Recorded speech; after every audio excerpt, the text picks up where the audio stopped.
Welcome to the Leo.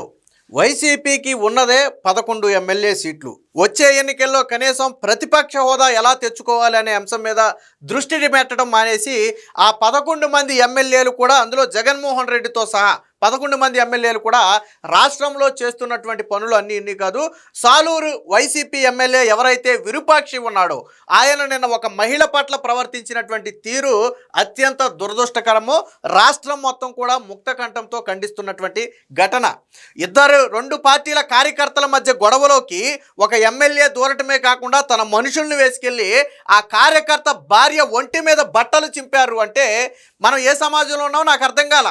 కార్యకర్తకు గొడవ అయితే మీరు ఆ భర్తతో సంబంధం ఉంటే భార్య జోలికి ఎందుకు వెళ్ళాలి? నిన్న జరిగిన ఘటన అత్యంత జుగుత్సకరమైనటువంటి ఘటన, సభ్య సమాజం తలదించుకునే ఘటన. నిన్నగాక మొన్నేమో వైసీపీ ఆముదాలవలస ఇన్ఛార్జిగా ఉన్నటువంటి చింతాడ రవికుమారు ఒక ఎస్ఐ మీద చేసి ఆవిడ మీద దాడి చేసే ప్రయత్నం చేస్తాడు. ఈ రోజేమో విరూపాక్షి ఒక టీడీపీ కార్యకర్త భార్య ఒంటి మీద బట్టలు చింపుతాడు. ఏం జరుగుతుంది? వాళ్ళ పార్టీలో ఏం చేస్తున్నారు? దీన్ని ఎవరు ఖండించరా? వైసీపీ పార్టీ ఖండించదా? వైసీపీ పార్టీలో మహిళా నేతలు ఎవరు లేరా? ఇలాంటి ఘటనలు తప్పని ఎవరు ఖండించరా? ఇదే ఘటన వైసీపీ కార్యకర్తల మీద జరిగితే ఊరుకుంటారా? ఎవరి మీద జరిగినా తప్పే, ఏ మహిళ మీద జరిగినా తప్పే. కానీ వైసీపీ నిన్న చేసినటువంటి ఘటన అనేది చాలా దారుణమైనటువంటి ఘటన. పైగా అక్రమ అరెస్టు అంటూ చెప్పి వెనకేసి రావడం. విరూపాక్షికి కోర్టు 14 రోజులు రిమాండ్ విధించింది. ఎందుకంటే చేసింది చిన్న విషయం కాదు. ఒక మహిళ ఒంటి మీద బట్టలు చింపడం అనేది చిన్న విషయం కాదు. అసలు కథలోకి వెళితే విషయం ఏంటంటే వైసీపీ కార్యకర్త గిరి అని ఒక వ్యక్తి ఉన్నాడు, టీడీపీ కార్యకర్త గురునాథ్ అనే ఒక వ్యక్తి ఉన్నాడు. సో వీళ్ళిద్దరికి మధ్య మొత్తానికి మాటల యుద్ధం జరిగింది. దేని గురించి జరిగింది అనేది మనకు తెలియదు. ఫోన్లో ఒక మాట అనుకున్నారు. దీంతో టీడీపీ కార్యకర్త ఏం చేశాడంటే ఇంకొక నలుగురిని తీసుకెళ్లి వైసీపీ కార్యకర్త ఇంటికి వెళ్ళి వార్న్ చేసి వచ్చేసాడు. వాస్తవానికి అక్కడ గొడవలు జరగలేదు, అతని మీద దాడి చేయలేదు. ఇంతలో ఒక 4-5 పెద్ద మనుషులు వచ్చి ఇది కరెక్ట్ కాదులే పొండ ఎవరి దారినాళ్ళు అంటే ఎవరి దారినాళ్ళు వెళ్ళిపోయారు. అయితే ఈ గిరి ఏం చేశాడు? ఎప్పుడైతే నలుగురు టీడీపీ కార్యకర్తలు వాళ్ళ ఇంటికి వెళ్ళి బెదిరించారో, వార్న్ చేసి వచ్చారో, వెంటనే ఎమ్మెల్యే విరూపాక్షికి ఫోన్ చేసి టీడీపీ కార్యకర్తలు దండెత్తొచ్చి నా మీద దాడి చేశారు అని చెప్పి ఎమ్మెల్యేకి చెప్తే ఎమ్మెల్యే డిఎస్పీకి ఫోన్ చేశాడు. డిఎస్పీకి ఫోన్ చేసి ఇలా మా వైసీపీ కార్యకర్త గిరి ఇంటి మీదకి టీడీపీ కార్యకర్తలు వెళ్ళి దాడి చేశారంట, మీరు యాక్షన్ తీసుకోండి అంటే డిఎస్పీ ఏం చెప్పాడు? నేను వెంటనే మా పోలీసులను పంపి విచారణ చేస్తాను, ఒకవేళ దాడి చేశారు అని తేలితే నేను చర్యలు తీసుకుంటాను అని చెప్పి డిఎస్పీ చెప్పాడు. సో అక్కడతో అయిపోవాలి వాస్తవానికి. తర్వాత కథ ఏదైనా ఉంటే పోలీసులు, ఒకవేళ ఎవరి తప్పు అనేది పోలీసులు తేల్చాలి. కానీ ఇక్కడ విరూపాక్షి ఏం చేశాడంటే ఈ పోలీసులు ఎలాగా ఈ కూటమికి చెందిన టీడీపీ కార్యకర్తలు కాబట్టి వీళ్ళని ఏమీ చెయ్యరనే ఉద్దేశంతో వాళ్ళు చేసేదేంటి మనమే ఏదో ఒకటి చేయాలని చెప్పి వెంటనే ఈ విరూపాక్షి ఏం చేశాడు? వాళ్ళ కొడుకుని, వాళ్ళ తమ్ముడు కొడుకుని, వీళ్ళ ముగ్గురుతో పాటు ఒక 50 మందో 100 మందో వైసీపీ కార్యకర్తలను పోగేసి ఈ గిరి ఇంటికి వెళ్ళి బెదిరించారని చెప్పాను కదా. గురునాథ్ ఉన్నాడు, గురునాథ్తో పాటు నాగరాజు, అలాగే చంద్రశేఖరు, శివాను, ఒక 3-4 వెళ్ళారు. మొదట ఈ చంద్రశేఖర్ అనే ఇంటికి వెళ్ళిపోయి అతని మీద దాడి చేశారు. అంటే ఈ గుంపు చంద్రశేఖర్ ఇంటి మీదకి వెళ్ళి దాడి చేసి తరువాత అతనితో పాటు వచ్చింది ఎవరు? బెదిరించడానికి వచ్చింది ఎవరు? వార్న్ చేయడానికి వచ్చింది ఎవరు? నాగరాజు వచ్చాడు. నాగరాజు ఇంటికి వెళ్ళాడు దాడికి. నాగరాజు ఇంటికి దాడికి వెళ్ళినప్పుడు ఏమైంది? వాళ్ళ ఆవిడ అడ్డుపడింది. భర్త మీద దాడి చేస్తుంటే ఎవరు మాత్రం చూస్తూ ఊరుకుంటారు కళ్ళారా?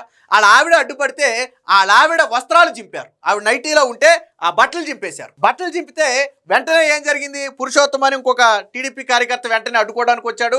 అలాగే నాగరాజు తమ్ముడు అడ్డుకోవడానికి వచ్చాడు.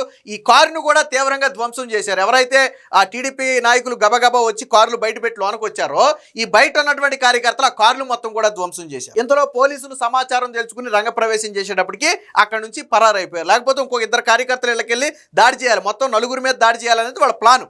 2 కార్యకర్తల మీద దాడి చేశారు. ఇంతలో విషయం వైరల్ అయింది. టీడీపీ అలర్ట్ అయింది, పోలీసులు అలర్ట్ అయ్యారు. దీంతో వాళ్ళు పారిపోయారు.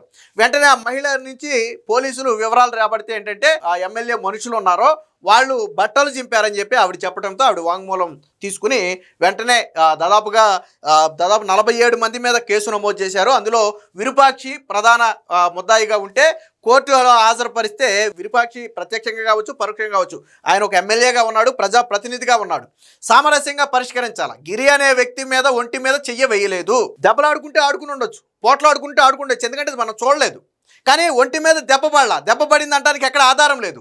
ఆ వ్యక్తి చక్కగా హ్యాపీగా ఉన్నాడు. ఆ వ్యక్తి ఒంటి మీద ఎక్కడ దెబ్బ.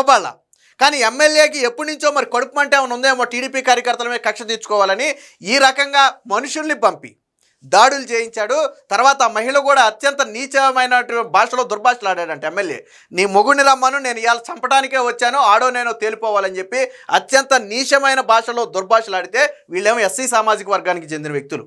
సో ఎస్సీ ఎస్టీ అట్రాసిటీ కేసులు కూడా పెట్టారు. ఒక ఎస్సీ సామాజిక వర్గానికి చెందిన వ్యక్తుల మీద దాడి చేయటమే కాకుండా మీరు కార్యకర్త మీద ఓకే, అది పొలిటికల్ వే అనుకోవచ్చు, కానీ అడ్డుకున్న భార్య బట్టలు చింపడం ఎంతవరకు కరెక్టు? సో దీనికి సంబంధించిన వార్త వచ్చింది. ముందు ఒకసారి వీడియో ఉంది, ఒకసారి చూద్దాం. ఇది మీరు చూస్తున్నది ఏంటంటే ఎమ్మెల్యే విరూపాక్షి. ఇక్కడ ఏదైతే వైట్ షర్ట్ వేసుకున్నాడో ఆ వ్యక్తి ఎమ్మెల్యే విరూపాక్షి. ఇటుపక్క ఆ టీడీపీకి చెందిన నలుగురు. అంటే ఇది స్టార్టింగ్లో, అప్పటికి పెద్దగా జనం పోగవలేదు. సో అప్పుడు జరిగినటువంటి ఆ ఘటన ఇది. సో ఇక్కడ విరూపాక్షిని మీరు చాలా స్పష్టంగా చూడొచ్చు. ఒక్కొక్కరు జనం పెరుగుతున్నారు. సో ఈ వైట్ షర్ట్లో మార్క్ చేసిన దగ్గర విరూపాక్షి ఉన్నాడు. అది పక్కన పెట్టండి. ఏం జరిగిందో ఆ మహిళ చెబుతూ ఒకసారి వినండి. సార్ వినండి ఎంత నీచంగా తిట్టాడో. మా దగ్గర ఫస్ట్ మీ ఆయన పిలిపి నేను వాడిని చంపేక వచ్చినాను. ఫస్ట్ నువ్వు పిలిపించి వాడిని చంపేసి నేను ఇంటికి వెళ్తాను. ఇందాక సంఘాల్లో కొట్టేసి వచ్చాను. వాడిని ఎక్కడున్నా పిలిపి, వాడిని మెగాస్టార్లు ఎక్కువైనాయి. ఈ పక్షి వచ్చి లేదు సార్ నేను కాలు మొక్కుతున్నాగా నన్ను వచ్చి లేపి కాలుతో తన్నిగినా కూడా లోపల నుంచి ఇగ్గుకొచ్చి నైట్ భుజాల నుంచి చేయి వేసి నైటే చింపినాడు సార్. నైటే చింపి మరి మీ ఆయన ఎక్కడున్నా పిలుచు ఫస్ట్ చంపేసి వెళ్ళిపోతాను. ఎందుకు ఇచ్చినారు 10 విన్నారు కదా. సో విరూపాక్షి కావచ్చు, వాళ్ళ మనుషులు కావచ్చు, ఆ ఇంట్లో చేసినటువంటి అరాచకం. ముందు నీ మొగుడిని చంపాకే మేము ఇక్కడి నుంచి వెళ్తాం, ఎక్కడున్నారో రమ్మను, నీ మొగుడిని చంపాకే మేము వెళ్తామంటే కాళ్ళ బడి బ్రతిములాడే ప్రయత్నం చేస్తే పెద్దోళ్ళని కాలుతో తన్నుకుంటా లోనికి వెళ్ళిపోయాడంట.